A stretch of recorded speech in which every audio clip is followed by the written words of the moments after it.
Hello everyone, এখন আমি তোমাদের সঙ্গে West Bengal council of higher secondary এডুকেশনের 4th সেমিস্টারের ভূগোলের যে সিলেবাস তার দ্বিতীয় অধ্যায়ে আছে ভূমিরূপ গঠনকারী প্রক্রিয়াসমূহ, যার মধ্যে বহির্জাত প্রক্রিয়াটা আমাদেরকে বিস্তারিতভাবে আলোচনা করতে হবে।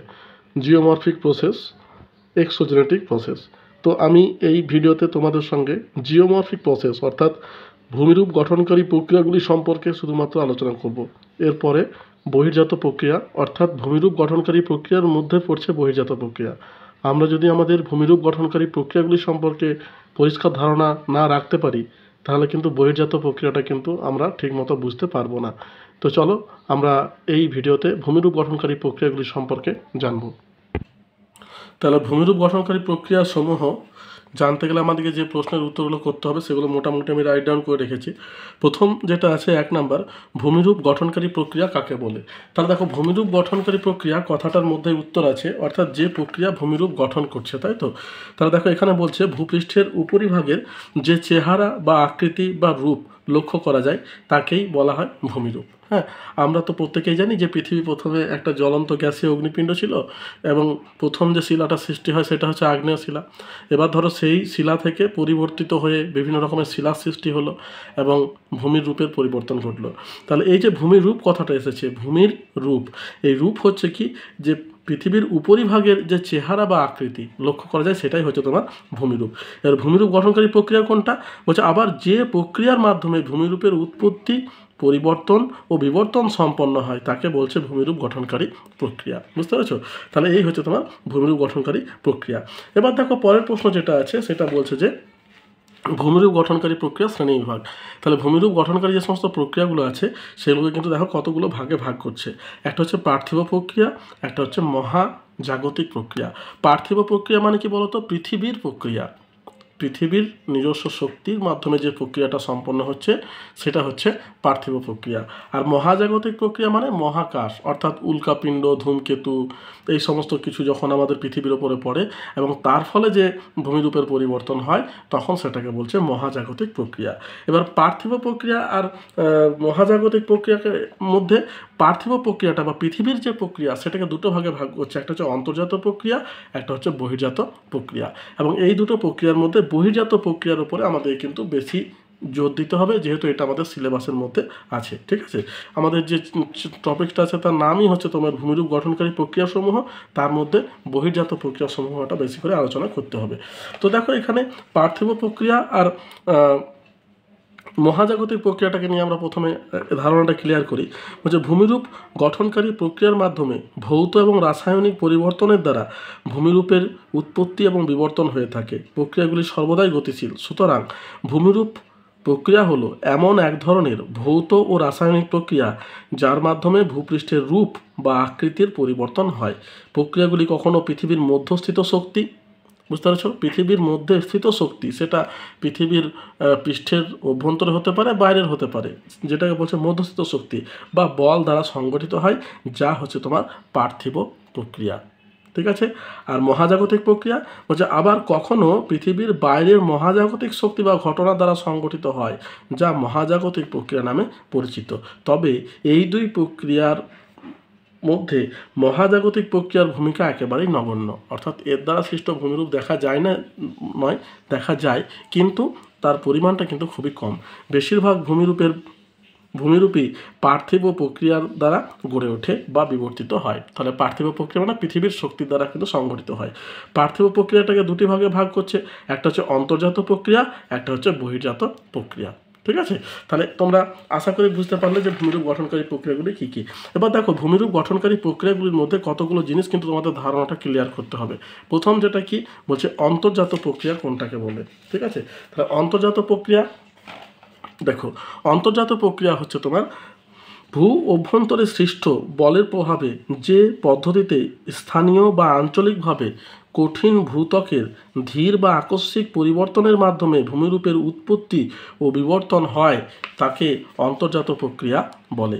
উদাহরণ হিসাবে কি বলছে, ভূ অভ্যন্তরে সংকোচন, প্রসারণ, উত্থান, অবনমন ইত্যাদি ঘটনাবলীর সাহায্যে ভান, চ্যুতি, অগ্নুৎপাতজনিত বিভিন্ন ভূমিরূপ ইত্যাদি গড়ে ওঠে। তাহলে এই হচ্ছে তোমার অন্তর্জাত প্রক্রিয়া, যেটার ইংলিশ হচ্ছে এন্ডোজেনেটিক প্রসেস। ঠিক আছে, এরপরে দেখো অন্তর্জাত প্রক্রিয়াটা জানলাম, এবারে বহির্জাত প্রক্রিয়া কোনটাকে বলছে। অন্তর্জাত প্রক্রিয়া যেমন জানলাম সেরকম বহির্জাত প্রক্রিয়াটা আমাদেরকে জানতে হবে।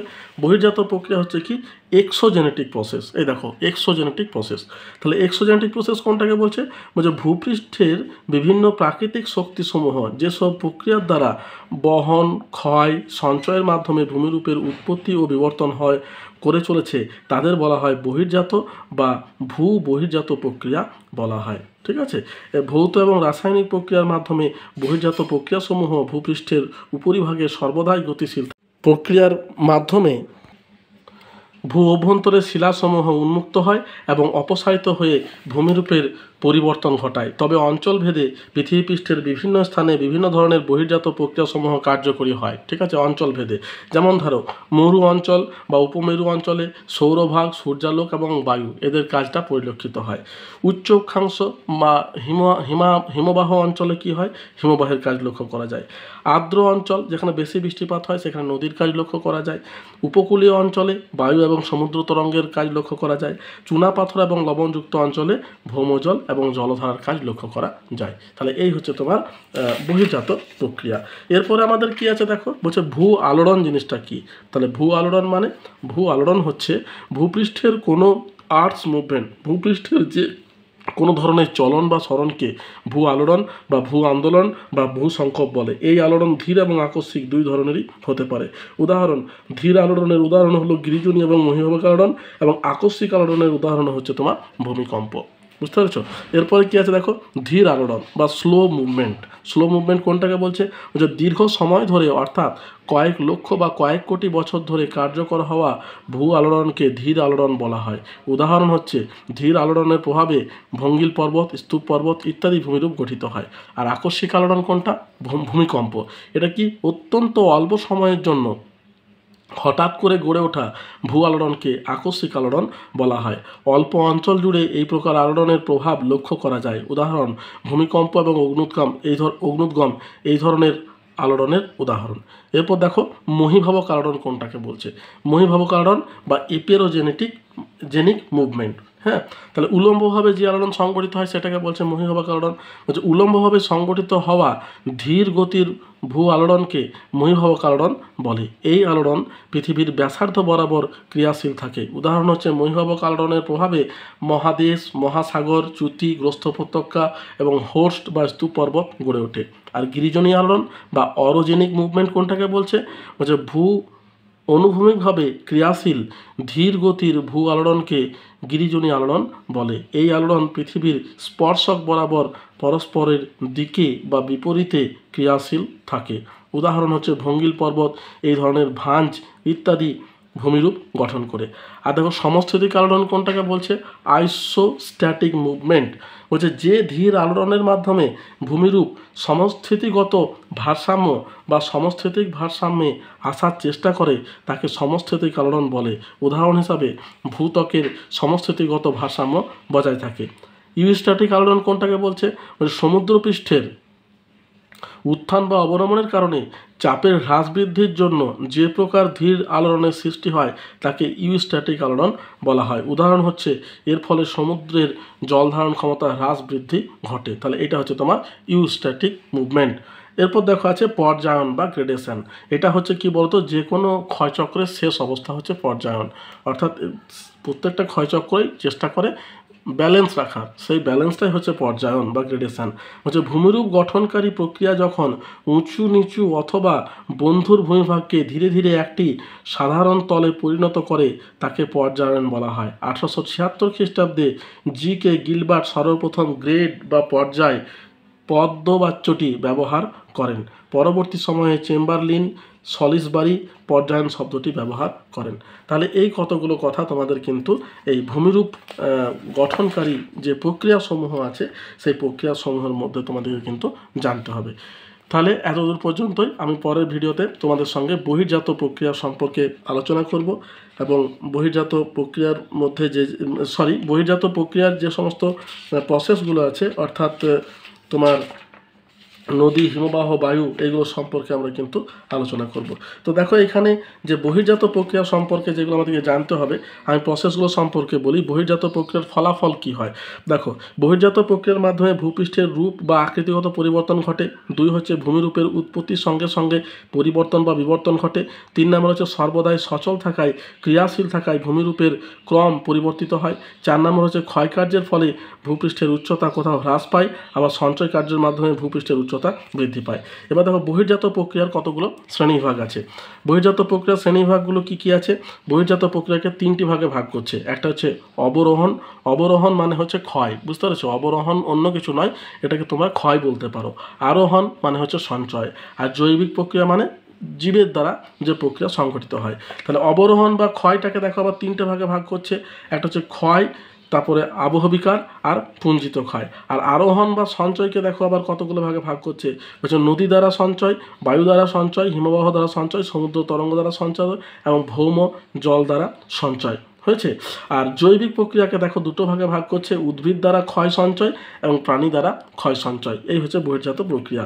এরপর দেখো ক্ষয় যেটা আছে, ঠিক যেন সঞ্চয়ের জন্য এই যে নদী, হিমবাহ, বায়ু, সমুদ্র তরঙ্গ, ভৌমজলে ভাগ করা হয়েছে, ঠিক একই রকমভাবে ক্ষয়কেও নদী দ্বারা ক্ষয়, বায়ু দ্বারা ক্ষয়, হিমবাহ দ্বারা ক্ষয়, সমুদ্র তরঙ্গ দ্বারা ক্ষয় এবং ভৌমজল দ্বারা ক্ষয়, এই কতগুলো ভাগে ভাগ করছে। তাহলে যাই হোক, আমি দেখো তোমাদের এত ডিটেলসে যাওয়ার থেকে আমার যেটা তোমার এখানে দেওয়া আছে, এটা তোমাদেরকে কোনটাকে কি বলে এগুলো কিন্তু তোমাদেরকে জানতে হবে। এখানে পুঞ্জিত ক্ষয় মানে কি বলতো? মাধ্যাকর্ষণের মাধ্যমে যে ক্ষয় হয় সেটাকে বলছে পুঞ্জিত ক্ষয়। এটা হচ্ছে মুদ্রা কথা। আর আবহবিকার মানে আবহবিকার দ্বারা আবহাওয়ার বিভিন্ন উপাদান দ্বারা যখন বিকার বা পরিবর্তন সাধিত হয়, সে যান্ত্রিক বা রাসায়নিক, তখন সেটাকে আবহবিকার বলা হচ্ছে। তাহলে এই হচ্ছে তোমার বহির্জাত প্রক্রিয়ার প্রকারভেদ। এবার দেখো এখানে অবরোহণ, অবরোহণের অপর নাম হচ্ছে তোমার কি? ক্ষয়। আরোহণের অপর নাম হচ্ছে সঞ্চয়। আর জৈবিক প্রক্রিয়া যেটা, সেটা তো বললাম উদ্ভিদ এবং প্রাণী এই 2টো ভাগে ভাগ করছে। এবার দেখো অবরোহণ এবং আরোহণ প্রক্রিয়ার মধ্যে পার্থক্য, অর্থাৎ তোমার অবরোহণ মানে ক্ষয় আর আরোহণ মানে সঞ্চয়। ক্ষয় আর সঞ্চয়ের মধ্যে পার্থক্য।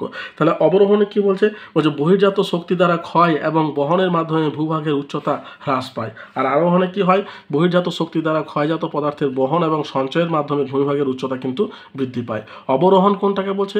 ক্ষয় প্লাস পরিবহন সমান হচ্ছে তোমার অবরোহণ। আর আরোহণ বহন প্লাস সঞ্চয় সমান হচ্ছে আরোহণ। তারপর দেখো বলছে ভূভাগের অবস্থান, শিলার প্রকৃতি, জলবায়ু এবং সময় অবরোহণ প্রক্রিয়াকে নিয়ন্ত্রণ করে। অন্যদিকে ক্ষয়জাত পদার্থের বহন, ভূমিভাগের ঢাল এবং প্রাকৃতিক শক্তির ক্রিয়াকলাপের দ্বারা আরোহণ প্রক্রিয়াকে নিয়ন্ত্রণ করে। এরপর দেখো বলছে অবরোহণের দিকে নদী দ্বারা গিরিখাত, ক্যানিয়ন, বায়ু দ্বারা ইয়ারদাং, জুইগেন, সমুদ্র তরঙ্গ দ্বারা সামুদ্রিক ভৃগু, খিলান ইত্যাদি সৃষ্টি হয় অবরোহণের মাধ্যমে। অন্যদিকে আরোহণের মাধ্যমে কি সৃষ্টি হয়? নদী দ্বারা প্লাবনভূমি, স্বাভাবিক বান, বায়ু দ্বারা বালিয়াড়ি, সমুদ্র তরঙ্গ দ্বারা পূর্বদেশীয় বান ইত্যাদির সৃষ্টি হয়। তাহলে এই হচ্ছে তোমার আমাদের ভূমিরূপ গঠনকারী প্রক্রিয়া। এরপর আমাদেরকে কি করতে হবে? ভূমিরূপ গঠনকারী প্রক্রিয়ার মধ্যে যেগুলো আছে, অর্থাৎ এই যে নদী, হিমবাহ, বায়ু যেগুলো আমাদের সিলেবাসের মধ্যে আছে, এই যে বিভিন্ন রকমের এজেন্ডাগুলো দেখো এখানে আছে ছকের মধ্যে, এগুলো যেগুলো আছে সেগুলো আমাদেরকে পড়তে হবে। তাহলে এতদূর পর্যন্তই। দেখো যদি ভিডিওটা তোমাদের ভালো লেগে থাকে তাহলে একটা লাইক দিও, বন্ধুর সঙ্গে শেয়ার করো আর চ্যানেলটা সাবস্ক্রাইব করে রাখো। আর যদি কোনো প্রশ্ন থাকে আমাকে কমেন্ট বক্সে কমেন্ট করো, আমি তোমাদের প্রশ্নের উত্তর দেওয়ার চেষ্টা করবো। তাহলে এতদূর পর্যন্তই, দেখা হচ্ছে পরের ভিডিওতে। ধন্যবাদ।